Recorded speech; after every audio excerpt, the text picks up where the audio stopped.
The movie we are going to explain is showing how greed ends up in dangerous turns for all. Greed always increases day by day when the person starts getting anything he wants so quickly. That person can risk everything trying to fulfill his greedy desire in any ways. Let's begin our new recap of the movie Name the Room.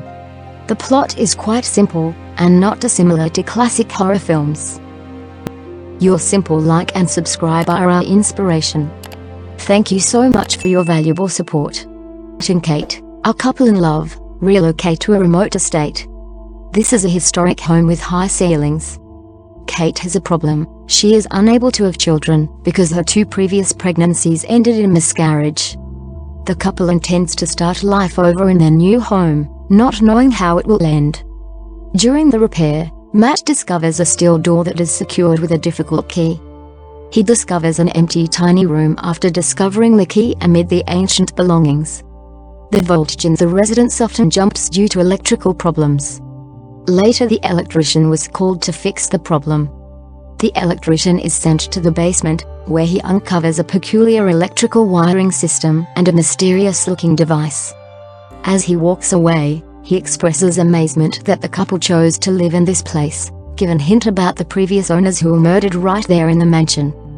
Regardless of the fact that the mansion is enormous, Matt chooses to withdraw to a room to deal with his insomnia.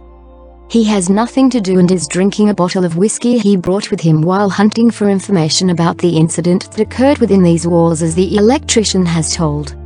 He discovers that the murder suspect is still alive and being kept at a psychiatric clinic, but no one still does not know the actual reason behind that incident. As he places himself in that tiny room, the bottle runs out, and the man immediately wishes for another to arrive. His request is answered magically. There is a full bottle of whiskey just on the floor. Matt gets shocked and slowly examines the new bottle of whiskey.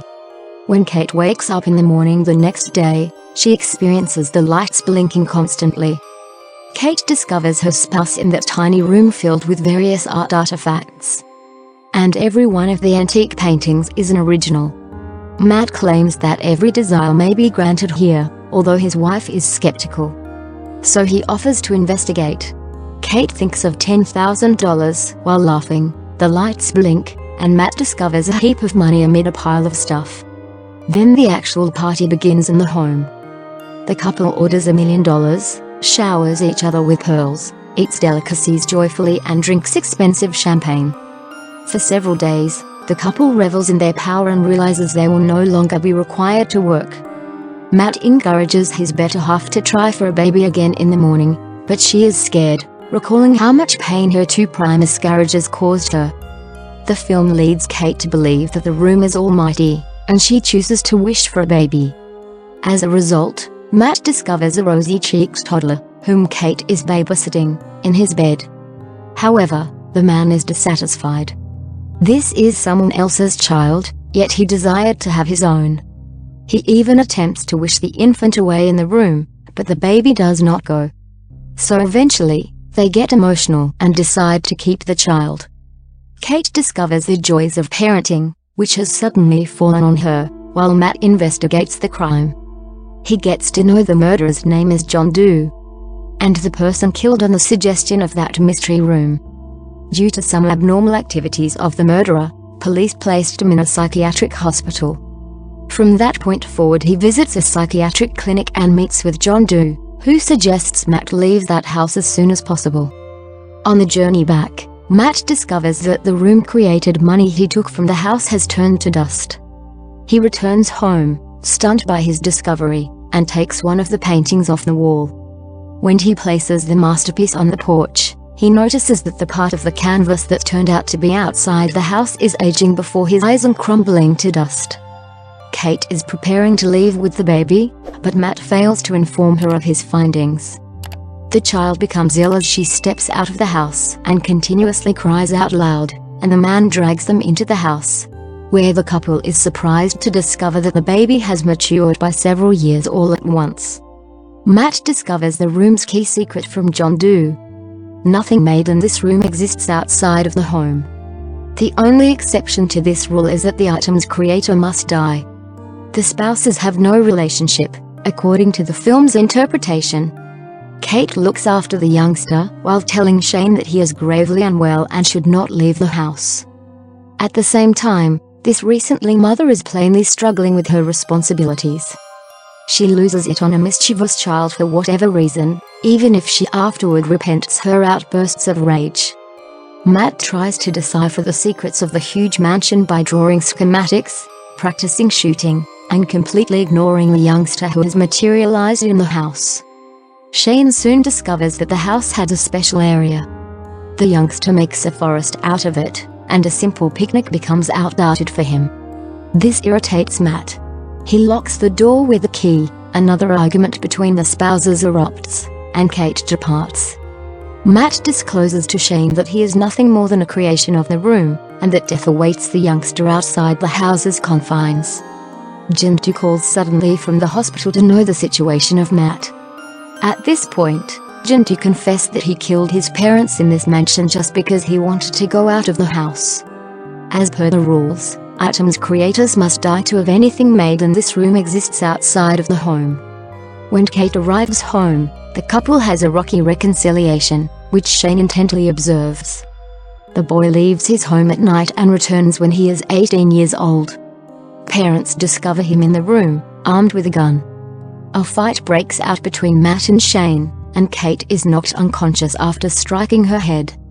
When the girl awakens, she notices Matt standing next to her. He admits to killing Shane and carrying him outside. In actuality, this is Shane, who is in love with Kate and wishes to replace her husband. He built the same house where he took Kate in the same room. When she reveals the substitute, the male continues to abuse her.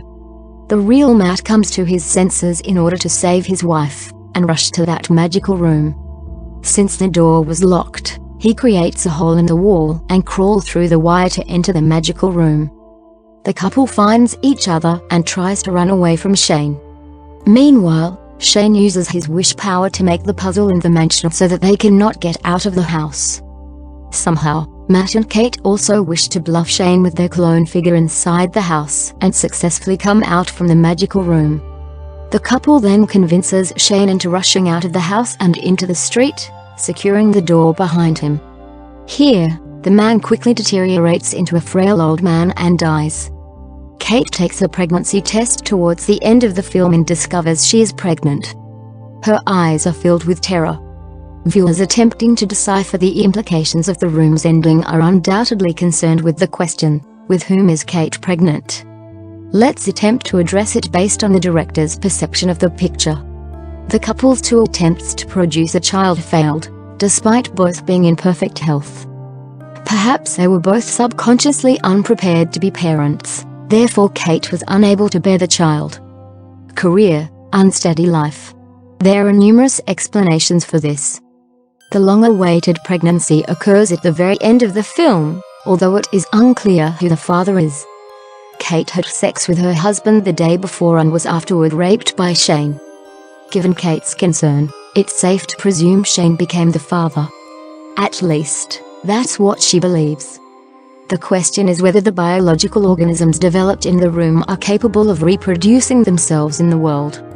Most likely not. Shane, despite his ability to speak and think, is only a thing, according to the meaning of the movie The Room. He can only become a full-fledged person if Kate, who made him, dies. At the same time, Kate and Matt are preparing for the arrival of the child. They had a long journey to becoming full-fledged parents. Thanks for watching. For more videos, kindly subscribe. Your subscription is our motivation. Hope to catch up in next recap. Thank you.